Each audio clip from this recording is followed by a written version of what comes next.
So what inspires you most about, taking these roles? Sorry, say that again? What inspires you most as actors to take these roles? Be a part of it. I mean, I know you were in Beasts of No Nation. Good writing, like just bottom line. You read you read a script and you either want to keep turning the page or you don't. You know what I mean? That's kind of where I start off with. Like, funny enough, I don't put as much priority in choosing a character as I do in choosing good material and good work. I love being part of a good story and a good project, because especially when you work with people like Sean and Jeremy, the character can develop. You know what I mean? Like if you've got that right, then we can move forward. So for me, it was initially the first few scripts where I just thought this is really great writing and it's character based. And there's a lot of integrity in it, and I want to be part of that. Yeah, I think it's very rare in network television to have writing that really allows the space for character.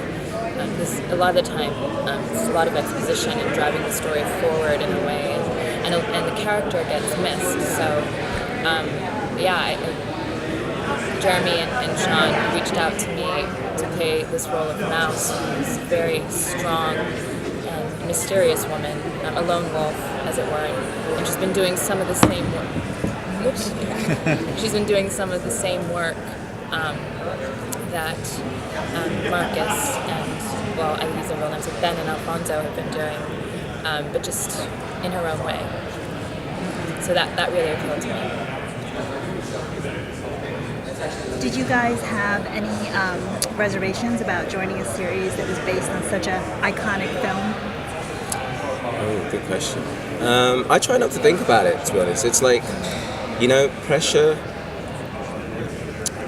just means you're doing something that people care about, Do you know what I mean? If there's no pressure, then, it's like no one's watching and no one cares, and, so it's a good thing. And I think with that first season, there was a lot of homage and respect that we paid to the original work. But with this season, it feels like we're standing on our own 2 feet. It really feels like its own show. It feels like a show about 2017 and about now. So I really like that journey. Yeah, and for me, I didn't think so much about, I guess the original film, but more about the subject matter, because it is so dark, and as an actor, you can be very sensitive. So when you get involved in a character in that way, I had to think about it for a second. I was like, ooh, what am I going to be dealing with here? What am I letting in? But so far, nothing. Well, actually, a couple of strange things have happened. I don't know about you, but I've had a couple scenes where in the last take, the lights just busted out. That was me. Just a prank. Yeah. Welcome to the crew. Were you aware during the audition process that you were going to audition for The Exorcist? I know a lot of times they kind of trick you. Hide the text. Yeah. Good question. No, I was. What was it like? And nerve-wracking for sure. Every audition you care about is, I'm always nervous. But it was, it was such an incredible opportunity to be part of this mythology. Something like this, so big in pop culture, expands past the films, the shows, the book. You know what I mean? And that's an honor. So Aside jumped from at the chance. Aside from hitting out lights, right? Yeah. Is there any other hauntings on set? That's the biggest thing.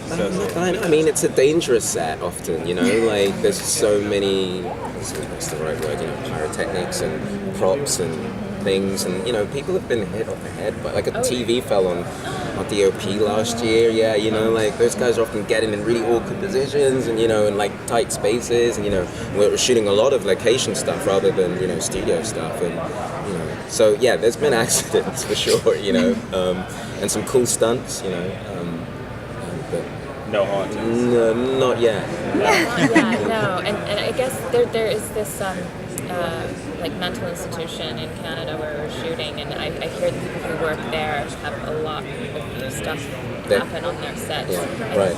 We've only been there 1 day or something. Where do you see the potential of the franchise going? Do you feel many seasons are upcoming after this? Do you have like a big picture in mind, or are you just going with the flow? Oh God, no! We're just grateful to be here. You know, like taking it one episode at a time. I really hope so. You know, I really hope so. It's a really beautiful production to be a part of, and the writers and the actors and the way the crew, we all work together so well. And like I said, you know, Sean and Jeremy, you know, they're just so available. You know, and that's wonderful for an actor to be able to talk to them about arcs and journeys and ideas and where this might go, where that might go. So we've had, you know, in-depth conversations about where we want to take things, you know. You know, we're grateful to be here now in the present, and you know, hope people enjoy what we're giving them. Can you talk a little bit about being scared on set and how to act in a horror film or a horror TV show where sometimes you already know what's going to happen, and sometimes necessarily the horrors are disembodied voices, and so they're not entirely there, but you have to sort of like illustrate that real fear. I haven't had to do anything like that yet. I don't know if I will. She's just a badass the whole time. But I mean, doing the backstory, you know, I try not to do it at night because I can psych myself out quite a bit. And I'll, you know, if I do any work on that, I have to stop at a certain hour because if I'm alone in the house, you know, I won't sleep. Feel like someone's under the bed all night. You know, I'm the worst. I guess it's like you deal with it two ways. Firstly, it's no different from doing any other, I think, like any other piece of work or any other genre, in the sense that you're just trying to make it grounded and find a connection to something truthful for yourself in order to, you know, to give a good performance. Like that's really your first job, you know, to just try and ground it and make it feel truthful. But yeah, there are kind of technical things as well that I'm kind of just learning, really, like, because you're right, sometimes you'll be doing a scene and, you know, there's nothing there and you've got to pretend that, you know, it's coming at you and all of that, you know, but that's all kind of, you know, that's where I jump in. Yeah, right. But that's kind of what I got into this for at the beginning, because it just reminded me of being a kid and, like, you know, mucking around in the playground or in your back garden with your siblings, you know, like that's just all like, that's all just make-believe, and that you know, it's spending your day being a child, just a, you know, believable one is, I mean, they're believable, they're always, right, like, that's just great fun. All right, thanks guys, we're gonna Cool. Thank you. Thank you so much. Cheers. Thank you.